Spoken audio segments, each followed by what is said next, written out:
This is what Richard Childress finally told the world about Cleetus McFarland after 5 days of silence, one rocky Rockingham debut, and a NASCAR denial for Talladega. The 80-year-old NASCAR Hall of Famer never fired back at critics on social media, and he skipped the usual podcast tour entirely. Around April 9, 2026, Childress sat down with journalist Chris Weaver and laid out his entire case in one interview. Here is what he revealed, who he defended, and why he believes signing a YouTube star to Richard Childress Racing was, in his own words, a great idea, not just for RCR, but for our sport.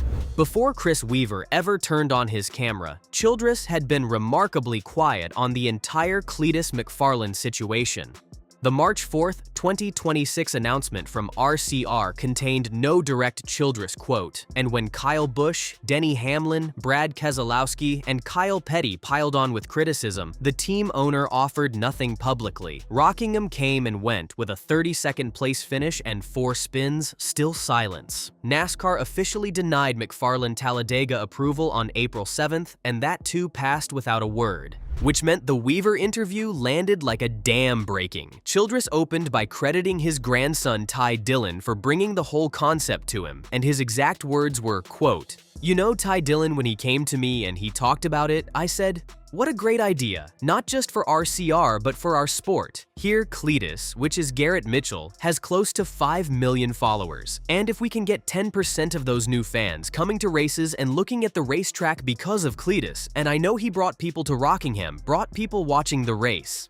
That single paragraph tells you exactly how Childress was thinking about this deal. The bet was never on turning a YouTuber into the next Dale Earnhardt. It was on the audience. Childress refused to name a single critic by name in his verified remarks, and his pushback stayed general but pointed. His exact words to Weaver were, quote, "He's a rookie. I'm proud of what he did last week. He finished 4th in the ARCA race. He's raced, but he doesn't have the experience. I think some of the drivers are beating him up a little excessively because he's getting a lot of attention, probably."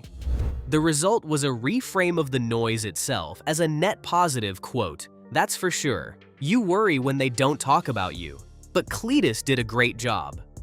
On the bigger picture of McFarland's development, Childress drew on 57 years of NASCAR experience and offered this quote, "And he loves the sport. He's a car guy, and the fans follow him for that, and he'll bring us a lot of new fans. Sure, he's going to make a mistake or two. I can't tell you how many mistakes previous drivers that I've had made when they were first starting. It's racing. I've seen them all come and go. It's been interesting to watch Cleetus, and seeing what he can do for NASCAR really is what pumps me up."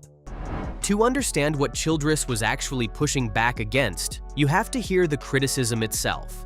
Kyle Busch, who drives Cup for RCR, delivered the sharpest line at Phoenix, quote, "My son's probably run more races than he has, and he's 10 years old. You know what I mean? So I don't think that sits well with many of us." Denny Hamlin broke it down technically on his Actions Detrimental podcast, telling listeners, quote, "What I saw was that Cleetus, as driver, was just a little behind on all of his corrections. When the truck would start getting loose, you would see him correct, but then it was just too late. He is always behind on his inputs." Brad Keselowski went after the entire approval system on the Dale Jr. download, quote, "I don't blame a guy like Cleetus. I'd do the exact same thing if I was him. If I was president of NASCAR for a day, I would rip that thing up and start over."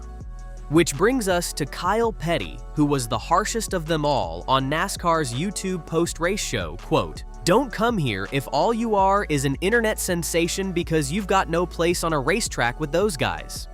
That was the backdrop, and Childress's answer boiled down to 3 words. He's a rookie.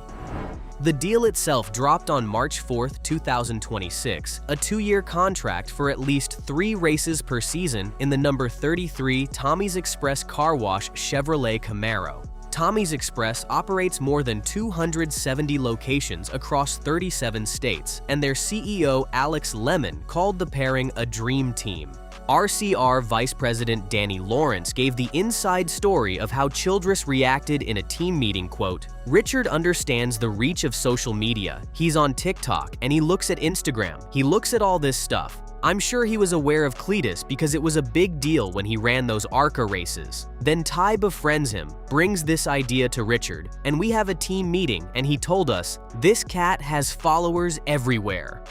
Lawrence also described the moment McFarland won over the shop floor during his RCR visit, quote, "We had a moment where we were touring the engine shop, and most people don't know this kind of thing, but he was like, 'Yeah, that's a R07 and that's a SB2. Then he's like, "How much camber do you run and how much caster do you run?" He's not just a YouTube personality, he's actually a racer. Here is where the business case proved itself. A 12% increase in TV ratings and an 11% jump in total viewership year over year came out of McFarland's Rockingham debut.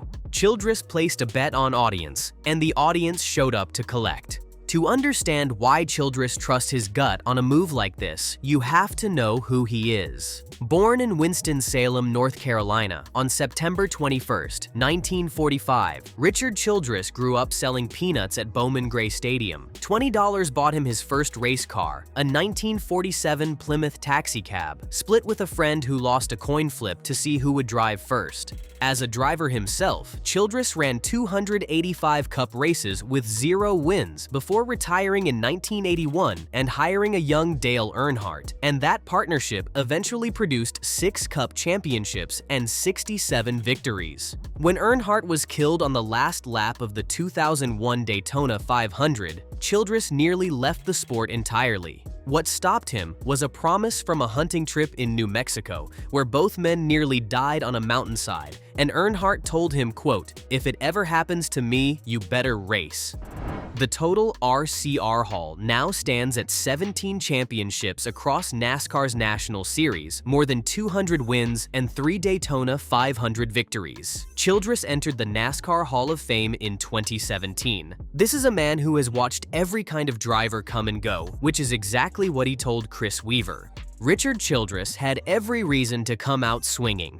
His own Cup driver questioned the deal, 3 Hall of Fame-level voices ripped the approval system, and NASCAR told him his driver was not ready for Talladega. None of that mattered because the man who once punched Kyle Busch in the face chose measured words over haymakers.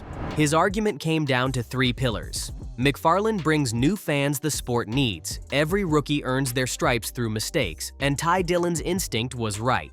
That 12% ratings bump at Rockingham handed Childress his receipts. Whether that's enough to silence critics who believe a YouTube celebrity is occupying a seat that could develop a career racer, the tension is still the story. If this video connected with you, hit that subscribe button and drop a comment telling me whether you think Richard Childress made the right call. I'll see you in the next one.